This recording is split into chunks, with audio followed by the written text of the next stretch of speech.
Bienvenidos al debate de Fundación Libertad y Desarrollo. Hoy tenemos dos segmentos. El primero para discutir la grave crisis política que sigue atravesando el país. Y en el segundo segmento tendremos una entrevista con el autor del libro Rivalidades, publicado recientemente y con un contenido muy pertinente para el momento que vive el país. Para este segmento nos acompaña Jorge Ceballos, analista político, y José Fernando Orellana, director ejecutivo de Cámara de Construcción. A ambos muchas gracias por acompañarnos. Jorge, quisiera iniciar contigo. ¿Por qué no logramos superar esta crisis política? ¿Cuál es el problema de fondo? El problema de fondo es que existen demasiados intereses y sobre todo existe la necesidad de mantener el poder de ciertas instituciones y la discrecionalidad que ha existido de ciertos actores para poder continuar con los beneficios, con los favores, pero sobre todo para que no salga a luz muchas de las cosas que se han dado, no solo en los últimos 4 años, en general en la última década de Guatemala. Y sin duda el temor a que una nueva administración que se ha caracterizado por un discurso de lucha contra la corrupción, transparencia, etcétera, vaya a tomar una campaña de venganza contra lo que se está haciendo en los últimos 4 años con la administración de la justicia. El tema de fondo es qué actor puede hacer que se quiebre ese balance que hoy más que nunca está a favor de un pequeño grupo que mantiene el control del poder en las instituciones públicas. José, ¿cuál es tu lectura? ¿Coincides, difieres con Jorge? Paul, pues realmente el análisis que hemos hecho nos indica varias cosas. Primero, que empezamos con un proceso electoral desde enero de este año, incluso desde antes, organizado de una forma bastante atropellada, con posturas ambivalentes en un inicio por parte del Tribunal Supremo Electoral, una judicialización del proceso de inscripción de candidaturas de pues candidatos a la presidencia particularmente, que empiezan a transformar de cierta forma la razón de ser y el deber ser como tal de las instituciones electorales. Eso sumado a la temporalidad de algunas acciones que pues uno es completamente válido cuestionarse por qué se dan ahora y no se dieron antes y no se hizo de una forma organizada de manera tal que no levantaran sospechas la forma en la cual se hacen las cosas, termina por generar un caos social en el cual la falta de información y la incertidumbre han sido la norma, porque pues la conversación que estamos teniendo hoy la seguimos haciendo con base en suposiciones del contenido de las investigaciones del Ministerio Público, porque hoy por hoy el Ministerio Público no ha sido verdaderamente claro y directo respecto del contenido de las investigaciones, y eso pues uno podría especular, y de hecho hemos estado especulando respecto al contenido de las investigaciones, y derivado de ello ha habido bloqueos, derivado de ello ha habido manifestaciones, derivado de ello ha habido pronunciamientos comunicados, pero seguimos sin tener claro qué es lo que verdaderamente está pasando. Y ese componente de incertidumbre, de falta de información, es lo que creo yo que nos tiene hoy por hoy en esta situación. Jorge, ¿cómo evalúas el papel de la Corte de Constitucionalidad en esta crisis? Y ya lo decía José, la falta de información. ¿Crees que si el Ministerio Público fuera más transparente en abrir la investigación que en este momento está bajo reserva, tendríamos menos inestabilidad social? Empecemos con la Corte. No soy abogado, pero desde el punto de vista del análisis político, la Corte debería ser quien genere las condiciones políticas en el marco legal para poder salir de manera pues un poco más tranquilo del problema. Lamentablemente, las últimas resoluciones han sido bastante ambiguas y complejas de entender, y eso queda a interpretación de un lado o del otro. Entonces no soluciona el problema, sino en mi punto de vista lo hace más grande. Y en el caso del Ministerio Público, más allá de la transparencia del proceso, lamentablemente se ha visto el uso de una forma cínica de los argumentos legales que se presentan, porque se están mezclando algunas cosas que tiene que ver la ley electoral, pero luego con el tema del lavado de dinero, pero entonces sí, pero no. O sea, no solo es el que sea transparente en dar la información, sino que realmente existe una lógica legal y técnica de lo que está sucediendo. José, ¿cómo evalúas las protestas que se han dado hasta el momento? ¿Crees que han logrado algún efecto, algún cambio en el panorama político y sobre todo en las intenciones que tenían algunos grupos políticos de llevar el proceso electoral hacia algunos callejones sin salida? ¿Cómo lo ves?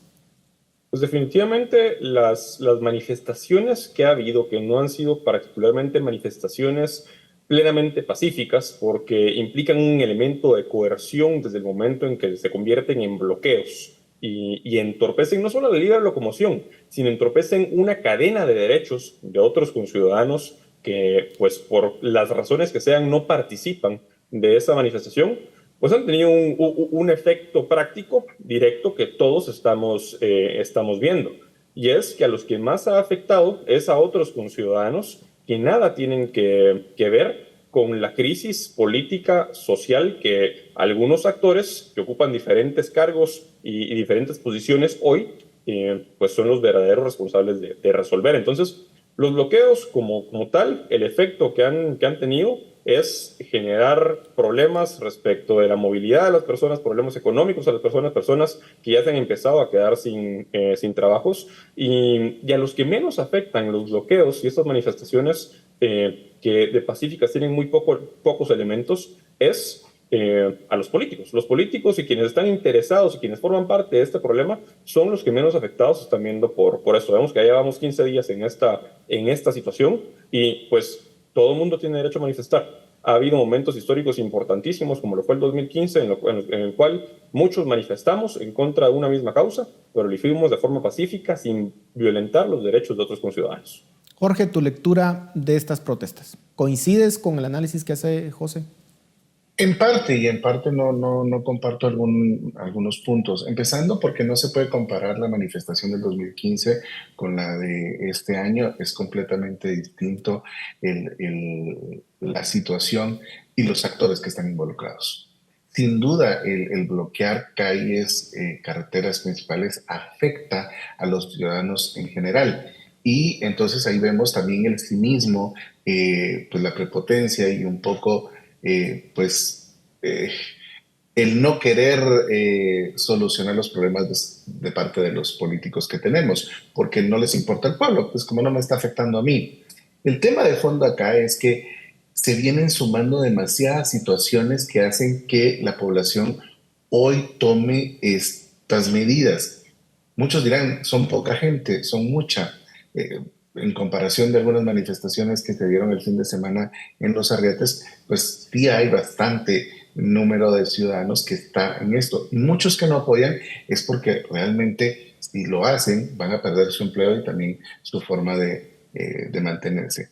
El tema principal acá es que debe haber un razonamiento más fuerte de aquellos actores que sí pueden tener influencia, especialmente estos que por un silencio, por un beneficio o por compadrazgo han venido, como decimos en buen chapín, aupando estas acciones de actores como el Ministerio Público o algunas resoluciones de la Corte de Constitucionalidad. El tema de fondo es que mientras existan los incentivos para que la población siga descontenta, va a haber mayores situaciones como las que hoy estamos viviendo. ¿Cómo se podrían terminar estas protestas, José? ¿Cuál debería ser la salida en todo caso? Definitivamente la salida en este caso tiene dos vías, Paul. Por un lado, el diálogo. Obviamente, en estas situaciones, el diálogo debe ser la salida, privilegiar el diálogo en todo momento. Por otro lado, y la verdad no son dos, son tres. Por otro lado, sí, los actores tienen que tomar las responsabilidades que corresponden. Por un lado, pues se debe llamar a que las manifestaciones sean pacíficas, que las personas continúen manifestando si lo desean, pero que sean verdaderamente pacíficas. Y por otro lado, las autoridades que hoy detentan el poder y pueden tomar decisiones respecto de garantizar que ese derecho a la manifestación se ejecute de forma pues pacífica, lo cumplan. Por otro lado, también el Ministerio Público tiene una muy importante función. El Ministerio Público tiene que dar a conocer ya cuál es el contenido de esas investigaciones que ha estado realizando. No podemos seguir pasando el tiempo sin tener pues, resultados concluyentes de esa investigación, de la cual todos estamos especulando y estamos pensando en escenarios de cuáles podrían ser las conclusiones de esa investigación. Hay una serie de hechos. Nosotros como Cámara de Construcción nos pronunciamos en su momento, por ejemplo, cuando se llegó a incautar cajas con contenido electoral al Tribunal Supremo Electoral, manifestando nuestra preocupación por esa incautación que nunca antes había visto en la historia. Pero por otro lado, hemos sido muy consistentes en determinar a través de nuestra historia institucional que si el Ministerio Público tiene que cumplir su función de investigar, pues que lo haga buscando en todo momento privilegiar la búsqueda de la verdad y privilegiar el debido proceso. Y eso es lo que se pide en este caso, la transparencia en esa información para que realmente pues sepamos qué es lo que está pasando, porque en la medida en la cual haya transparencia va a haber menos incertidumbre, y en la medida en la que haya menos incertidumbre van a haber menos conflictos y menos polarización entre los ciudadanos que queremos un mejor país para vivir. Yo coincido contigo completamente, José. El Ministerio Público en este momento tiene una responsabilidad muy grande, y si de verdad tienen las pruebas que dicen tener, pues deberían de abrirlas al público para que se puedan discutir, porque esto nos interesa a todos los guatemaltecos y nos están llevando a un punto crítico. Jorge, se me está terminando el tiempo, pero ¿cómo interpretas la salida del ministro de Gobernación? Sin duda es algo que se venía esperando y sorprende la forma en que también el Ministerio Público empieza a dar el tema en la Corte de Constitucionalidad para hacer cumplir uno de los amparos. Hoy hubo unas declaraciones del ministro muy preocupantes, pero hay que ponerle también mucha atención. El tema de que él no se iba a prestar a utilizar la fuerza si no era necesaria y siempre respetando el tema de derechos humanos. Contrastamos esto con algunas acciones que se están viviendo en este momento, donde ya sale la fuerza pública de una manera diferente. El tema aquí, insisto, es a qué le tenemos miedo, que tenemos que utilizar todo el aparato estatal que está bajo nuestras manos para impedir o para realmente, pues, en el optimismo que tiene José de decir que haya diálogo. Creo que es preocupante lo que dijo el exministro, y sobre todo que debería hacernos reflexionar a nosotros esa discrecionalidad que cada día está teniendo más el servidor y público. Me quedan 30 segundos y me gustaría escuchar unas conclusiones finales de parte de cada uno de ustedes. Jorge, empezamos contigo. Yo creo que una de las salidas, siempre ha existido el discurso que la institucionalidad empieza por eso, la institución, no por las personas. El hecho de que los actuales, tanto fiscales y fiscales de investigación, sean cuestionados de una manera tan fuerte, no solo internacionalmente, creo que sería muy bueno que den un paso al lado y que las investigaciones sigan, porque al final los que van a ser los siguientes fiscales van a utilizar la evidencia. Ese es uno. Y segundo, que creo que debe haber mensajes más claros de ciertos actores para bajar la crisis y sobre todo entender que hay que replantear la forma en que se ha estado haciendo las cosas en el país. José, terminamos contigo. En momentos de incertidumbre, Paul, la ley y el orden deben ser la norma. Todos estamos preocupados por el futuro de nuestro país, estamos preocupados por lo que le depara el futuro del proceso y las conclusiones del proceso electoral como tal, pero en este contexto en particular, generar disturbios, generar caos, generar desorden no es la forma como vamos a lograr construir país. En los países más civilizados, veíamos hoy, por ejemplo, en los Estados Unidos, grupos violentos bloqueando las entradas a la Casa Blanca que fueron removidos por medio de la fuerza que utilizada de forma institucional y con respeto a los derechos humanos en proporción a la fuerza que se está ejerciendo, debe ser necesaria en algunos contextos en los cuales se están utilizando mecanismos coercitivos para lograr un objetivo. Entonces, no caigamos tampoco en hablar acerca de que pues realizar desalojos de bloqueos específicamente, si fueran de protestas pacíficas, pues completamente,